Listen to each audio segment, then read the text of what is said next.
ప్రభునామమునకు మహిమ కలుగును గాక. ప్రజల బిడ్డలారా, బాగున్నారా?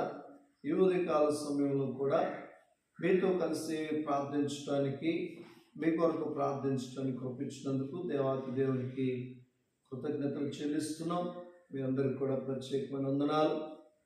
మరి ఏపూరు గ్రామంలో 2 దినాలు చక్కగా దేవుడు అద్భుతంగా జరిగించారు.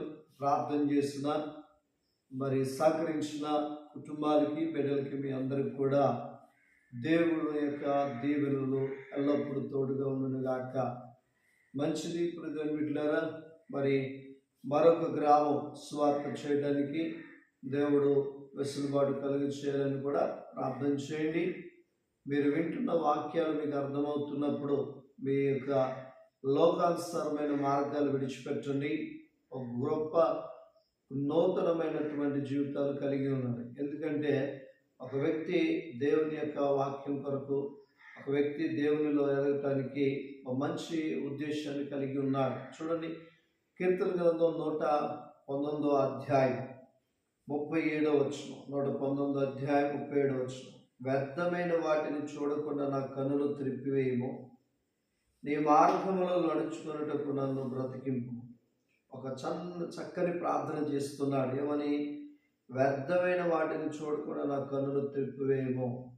నీ కన్నులు ఫోనుల్లో వ్యర్థమైనవి, లోకంలో వ్యర్థమైనవి చూస్తూ ఉన్నాయి కనుక నీ అంతటికి నీవు దాన్ని జయించలేవు. కనుక దాన్ని జయించిన దేవుని శక్తి మీకు కావాలి. అందుకనే నువ్వేం చేయాలంటే, అయ్యా, ఆ వ్యర్థమైన దాన్ని చూడకుండా ఆ కన్నులు త్రిప్పివేయము అని ప్రార్థన చేయాలి. న్యాయాధిపతుల గ్రంథంలో సంసోను వ్యర్థమైన వాటిని చూసి తన ఆత్మీయ జీవితాన్ని పోగొట్టుకున్నాడు. ఎంత బలశాలి, ఎంత బలమైన వాడు, ఎంతమందిని చంపినవాడు, ఎంత ధైర్యశాలి. అలాంటి వాడే చిన్న వ్యర్థమైన దాన్ని చూసి తన జీవితాన్ని పాడు చేసుకున్నాడు. చూడొద్దు అయా అని తల్లి చెప్పింది, తండ్రి చెప్పాడు. ఫిలిష్తీయులకు మనకు సాంగత్యం లేదు అని చెప్పారు, అయినా వినల. కనుక ఈరోజు నీవు కూడా అలాగే ఉంటే ప్రార్థన చేసుకోయా, నా కన్నులు వ్యర్థమైనవి చూస్తున్నాయి, చూడకుండా నా కన్నులు త్రిప్పయ్యని ఆరాధనలో, ప్రార్థనలో అడుక్కో. రెండోది అంటాడు, నీ మార్గంలో నడుచుకున్నటకు నన్ను బ్రతికింపు. ఎవరి మార్గం? నేను ఒకవేళ బ్రతకాలని ఉంటే బ్రతకడానికి నీ మార్గం నడుచుకునడానికి బ్రతికించు, అంతేగాని వేరే మార్గంలో వెళ్తాను నన్ను బతికేయద్దు. నేను బతుకున్నానంటే నీ మార్గంలోనే ఉండాలి, లేదా నాకొద్దు ఆ జీవితం.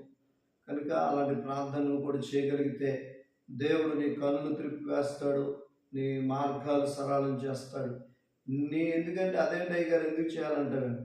నీ అంతటికి నీవు దేవునికి సరెండర్ అవ్వాలి, కానీ ఆయన బలవంతంగా లాక్కోడు. బలవంతంగా లాక్కునే దేవుడు కాదు. నీ అంతటికి నువ్వు రావాలి, నీ అంతటికి నువ్వు ఒప్పుకోవాలి, అప్పుడు కార్యం చేస్తాడు. కళ్ళు మూసుకుందాం. దేవుడి మాటలు దీవించునుగాక. పరిశుద్ధుడా, ప్రేమ కలిగిన దేవా, ఈ ఉదయం కృప చూపించో. నిన్న 2 రాత్రులు ప్రయాణాలకు కానీ వర్తమానం అందించడానికి, ప్రార్థన చేయడానికి కృప చూపించారు. ఈరోజు నాయనా నాయనా మా దినచర్యలో ప్రార్థనలకి వెళ్తున్నప్పుడు తోడుగుండు, పరీక్షలు రాసిన బిడ్డలకు తోడుగుండు, కుటుంబాలను కట్టండి. యూట్యూబ్ ఛానల్ ద్వారా ఎంతమంది అయితే బలపడుతున్నారో వాళ్ళు కూడా దీవించమని యేసుక్రీస్తు నామములో ఈ మనవులను అడిగి పొందినాము తండ్రి. Amen. God bless you. Thank you all.